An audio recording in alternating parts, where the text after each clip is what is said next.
Yeah, I think you need to give critical there as well. In that first half, they went 1-1 up inside the first 9 minutes, and we did get it back after a while, maybe 16 minutes. We brought it back to a drawing game, and our hand pass and kick passing certainly was a little bit loose. I wouldn't use the 2 weeks. We're just back 2 weeks now as an excuse. Just wasn't there, and Donegal put us under a lot of pressure as well, and they finished out to get that half quite strong and went 2 points up at half time.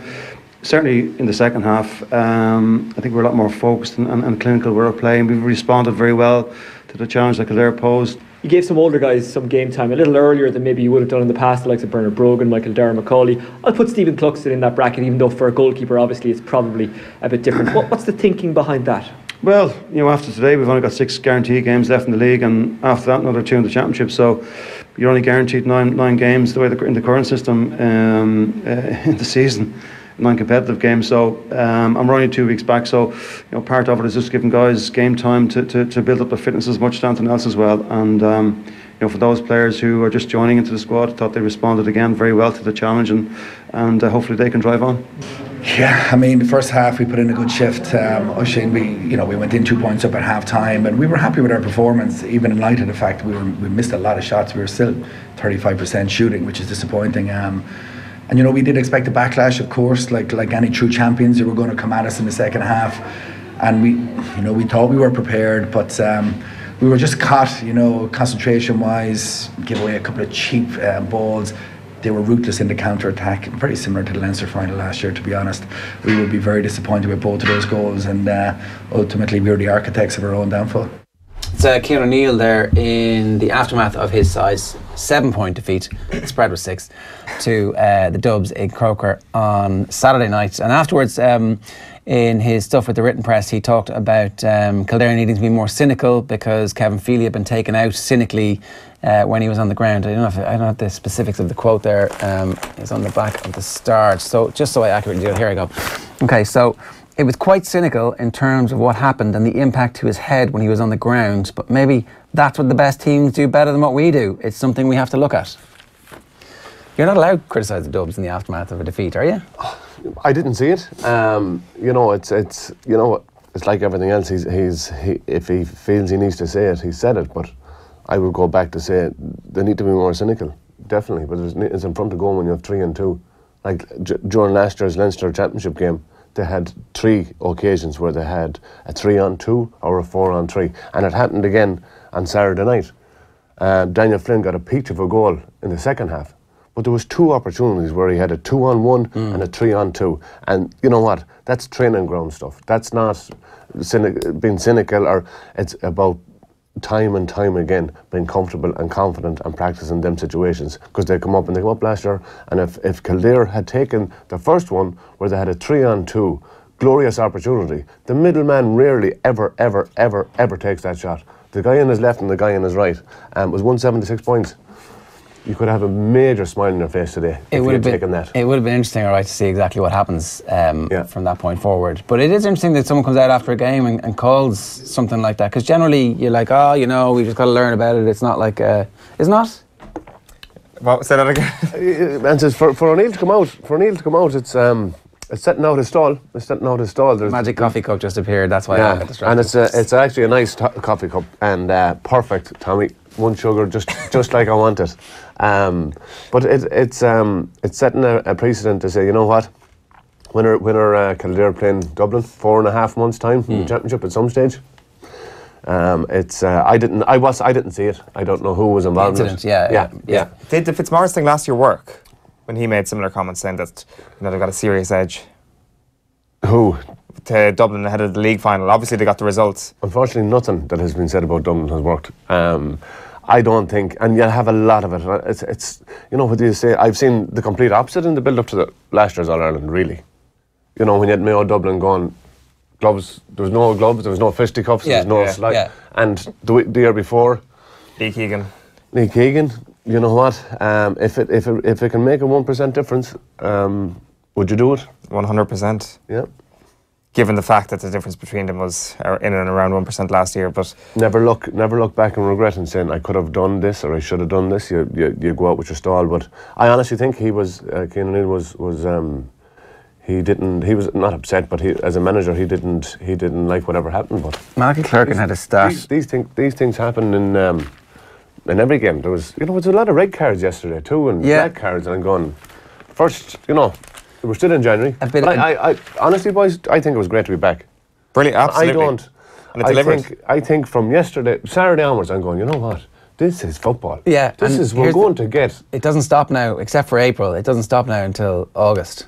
You're going happy days, and it's and there was some look at the Kerry Donegal game yesterday, and you can go, sure, there were both X, Y, and Z, and I thought it was fantastic. I thought the Dublin Kildare game had a lot of intensity in it. In the first half, yeah. That Dublin had a lot of intensity for that 10-minute period in the second half, at the start of the second half, where they were absolutely sensational. Scored 2-6. Yeah. Overall, scored 2-10 in the second half. You can see Dublin doing that to any team at any point this year, because Kildare obviously knew exactly what Dublin. They had been obsessed with Dublin all year last year and building some way of stopping them in the Leinster Championship, and then were unable to do it. Last year it was really James McCarthy who kind of had that burst of pace a couple of times in the first half in the Leinster final to beat them. It was Fenton. Poor Dave McIntyre was like, Fenton's been a bit quiet, about 25 minutes into the game, at which point he just stood up and wrestled the game. Now, they put it down to Feely being cynically kicked in the head. That's what Kildare's answer to that was, but Fenton was sensational. Oh, but look, he scored 1-3, but you're going to yourself, and Jim Gavin said, we're only back 2 weeks. 2 weeks, me arse. These guys have never stopped thinking about themselves, their body. They mightn't be doing the runs on the pitch, but they mind themselves, and they're athletes. And you don't become an athlete or not become an athlete over a 2 or 3 week period. Yes, they've went on holidays. Yes, they've had a good time. But do you think these guys don't go to the gym during the day when they're on holidays, or when they were, whether it was in Mexico or as the Mayo team in Singapore? Without a doubt. No, they've reached that level because that's who they are as people. And maybe you're going, there's some teams out there that have 35 training sessions done already this year. And you have the likes of the Dublins and the Mayos who hadn't the opportunity, but they have a number of training sessions done. The Offaly footballers had 42 done between October and Christmas Day, somebody said. Well, it showed us yesterday if they did. You know what? And you're going, it's for the long term, and it's for, if you want to be the fittest, if you want to get out of your division, you want to make a difference in the National League, you have to be the fittest. You have to be fitter than the next.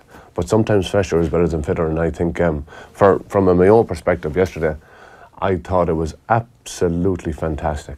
Because I envisage, and if yesterday's result didn't go right, I'd envisage a very, very, very hard winter for a team that would become mentally tired. After you lose your first game, Stephen Rochford said it yesterday, Cork 2 years ago, Monaghan last year. And you're going, they did lose the first 2 league games. Yeah. And because it has a sudden impact on your team that you're going, now we're chasing, now we're behind, now we're starting to become tired.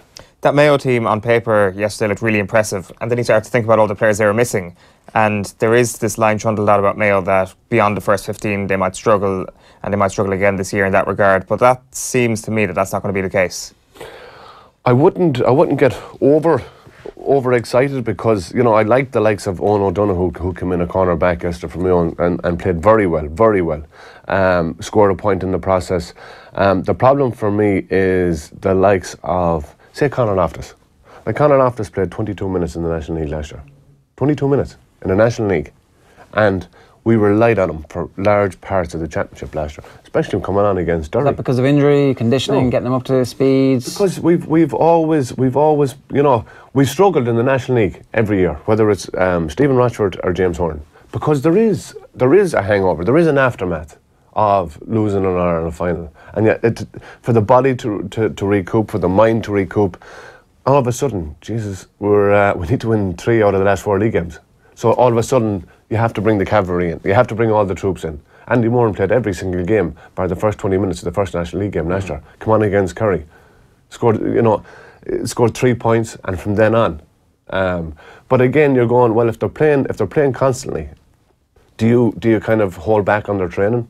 And I think Donny Buckley, who's the Mayo trainer, has done an unbelievable job over the last 7 years to get them back, to get them to, and when you're struggling for 1 or 2 league games, the last 2 league games in March, April, you're going, we have to put in the work. It will be detrimental for Mayo football ever to go down to Division 2 because Mayo only play as good as they play against. They have never been relegated though, have they? Well, since we're the longest serving team in Division 1, I think it was 1990. I was Division 3 in 94, Division 2 in 95 and Division 1 in 96. Right. We came up from Division 3 and we've never went down since. And we play as good as the teams we play against. And we show that every single bloody year, unfortunately. Especially qualifiers. Qualifiers or Ireland finals, and you need to be playing against the best because if you, and again, you can see the likes of Tyrone. Mickey Hartow's always said it. You'll never go well and you'll never win All Ireland if you're not coming from Division 1. And I think it's vital. And yesterday's win, even though Monaghan finished with 12 men and they had a massive amount of wides, Paddy Durkin last minute point I thought was excellent. And to say to yourself, you know what, and the games are going to come thick and fast, to say we have 2 points in the bag. Whoever has 2 points in the bag, go on training tomorrow night. They're going happy days. It's a lot bloody easier. Just on Donegal Buckley there, and indeed anybody who's in Buckley's role around the country, it's a big challenge for them this year. It's a completely different one that previously you could obviously get them peaking and you can rack things up nicely as the year goes on. But this year, April's going to pose a huge problem for those strength and conditioning coaches. Oh, you know what, and I would, and I'm telling you, I know it, that the likes of Donegal Buckley is an absolute mastermind. He is a mastermind of a trainer, strength and conditioning, and getting players right at the right time. Because again, if you look at it, and it's been Mayo are in the National League this year, and then April, and then they're playing the 14th of May against Galway. You're going, how can you get these players right when you can't even have a handle on them? You can't even get the 4 weeks with the clubs. And I do think maybe over the course of the summers, when Mayo haven't won any silverware in the last 2 years in Connacht, that probably is part and parcel of when do you really need to push them, because you only push players so far. And I don't think it's all about the stick approach. I think you look at the Dublin players, they don't train phenomenally hard. They train phenomenally well. I think that's the big thing. It's not about we have to train harder, we have to train on Christmas morning, like I heard 2 teams did this year, in one hurling, one football, and you're going, it's not about that when you come to the top level. And the lower levels, when you're going, oh yeah, I train Christmas morning, I have done more than the man beside me when I'm talking out the national anthem is played. It doesn't really come to it in the Ireland final, it comes to it early on in the year. That's insane. Mental. Absolutely mental. I mean, I see why 30 years ago everybody thought that was important, but things moved on, people read books, analysis happened, science happened. We're going back to the reality of, and it's working hard. You have to work hard, but you have to work smart. And for a lot of teams that are thrown into this scenario that you're going, wow, you're doing this at this hour of the night, we're doing this at this hour of the morning, on New Year's morning, on New Year's Eve, Christmas Day, you have to send me a picture of a run you're on Christmas morning. That's one team's WhatsApp, and you're going, you know what? You're gonna feel good after a shower and you eat loads of turkey on Christmas Day, but it's not gonna win you. It's not going to win you games or championships. Juan Jose 16 on Twitter says the performance of Donegal's McNeilish and the sensational McBrearty might go under the radar, having lost the game in the end against Kerry. Ulster Championship dark horses. Well, McBrearty, we've been singing his praises because Owen was at the game. McNeilish was also great. Also absolutely fantastic, I thought. Yeah, brilliant. He scored one of the goals, but that wasn't really representative of his performance as a whole. Just sensational around the middle of the park. I think that the collection of footballers that they have is as good as anybody in Ulster, and I don't know why they'd be dark horses. I'd say they'd be second favourites. What they learned last year, and it was a hard lesson in life for a young team, but they're not. McNeilish is around. He's around 5 years now. Yeah, he took the year off last year. Yeah. That was the issue, which will benefit him hugely. Oh, you know what? And you have an appetite. I seen Ger yesterday from your perspective. He's been gone. Hasn't kicked the ball. He was flying yesterday. And McNeilish was exactly the same. Like Brady, I was reading an interview he did. He's ready to take the role of being the new leader in Donegal, because Michael Murphy is out medium to long term. We had Murphy in studio recently, and he said he's had a chat with Declan Bonner, and Declan Bonner says you're going to be a forward. Yeah. None of this shuffling to midfield. you're going to be a forward. You're not filling holes, yeah. If you put McBrearty and Murphy in the same forward line and you have those youngsters from midfield and from the half-back line surging forward, that's one of the best, potentially one of the best forward lines in the country. And you know what? We seen yesterday, or we could have seen what it's going to be like. Declan Bonner has gone and said, the way that Donegal played against against Kerry, you're going, let's play to our strengths. Let's go forward. It's not about a full defence. From seeing it from afar, you were at one. It looked like a fine game of open. He was pissed off with the Brawley stuff, was he? Yeah, well, like we heard the clip earlier on. He mentioned inaccurate information there, which I'm not sure. It's a matter of opinion, really. Because I just kind of thought it was interesting that somebody could be criticised as being worse than the Black Plague or whatever he referred. The Black Death. This is what did I didn't hear this now. Yeah, Brawley basically said that the Cavan under-21s were worse than the Black Death. The Donegal Cavan. No. He said the Cavan under-21s were. He called them the Black Death. So yes. the Cavan were the Black Death. Yes, and the Donegal were worse than the Black Death. My apologies. That's the clarity brought to it there. And he said that the Donegal under-21s under Declan Bonner were the opposite of what sport ought to be. And I just thought it was curious that would be the case, given yesterday's unbelievable game. That being said, Donegal heaved everybody back behind the ball. I counted 6 Kerry men at one stage between their own 21 and 65, completely unmarked when they had their own kick out. That's the extent they were dropping off. They literally, everybody sprinted back to inside their own half at each juncture. But the one thing I would say just about that Murphy thing is that they don't need him around the middle of the field anymore. I know Nathan Mullins got sent off, but up until that point they'd been holding their own very well around the middle of the park, granted against 2 rookie midfielders for Kerry essentially, but long kick-outs is the way Donegal are going, and they're going to win a lot of them, and they can start their attacks from there with that great platform in midfield that they have. You know what? And the Kerry boys with Sean O'Shea, you have Clifford. You know it's an exciting time. It is, isn't it? You know what? It's you're going. Well, I can't wait to go and see what all the talk is about. But Next Saturday in Castlebar. This is not talk. This is these guys are fine, top class footballers. It's just a pity they're coming to Castlebar. So the point earlier on, that Paul Rice was making about the league potentially being devalued by the championship later on, like there is a possibility that managers start to park the progress 3-4 weeks in and go, okay, we've got our points, we're safe, we're just getting players game time now and we're just getting minutes into players. Or there's the possibility that, as Tommy Walsh was saying on the TV the other day, a young team needs to win games. They get confidence from it. Yeah, and without a doubt. And you're 6 points will keep you safe to a degree. Even you can't be guaranteed with 6. There's no semi-finals this year? No. So you're going to just have, is it 6 or do I need 8 to be 100% safe? And going back to it, a manager, whether it's over a 2 or 3 year period, is judged realistically by the league. Because if they can show that they've had progress, that they've gone from 3 to 2 and 2 to 1, even though they might have collapsed in the championship like Galway did last year, Kevin Walsh is still doing a good job. So from a manager's perspective, you have to blood players, but you've also to retain your job. You've got your last year. You're going. We've got to make inroads, and I think that's probably the pressure on some managers where they haven't had the luxury of being able to introduce some of the players because they need to perform and they need to stay up. Even Galway beating Tyrone, that's good. I'm interested in this. Yeah. If Galway are as good as they have shown in certain things and they can be consistent, then suddenly they're a team, and it's a real thing that they're coming into a semi-final maybe with a bit of hope next time as opposed to confidence. The Damien Comers of this world. He was gliding on top of the Tuam pitch yesterday.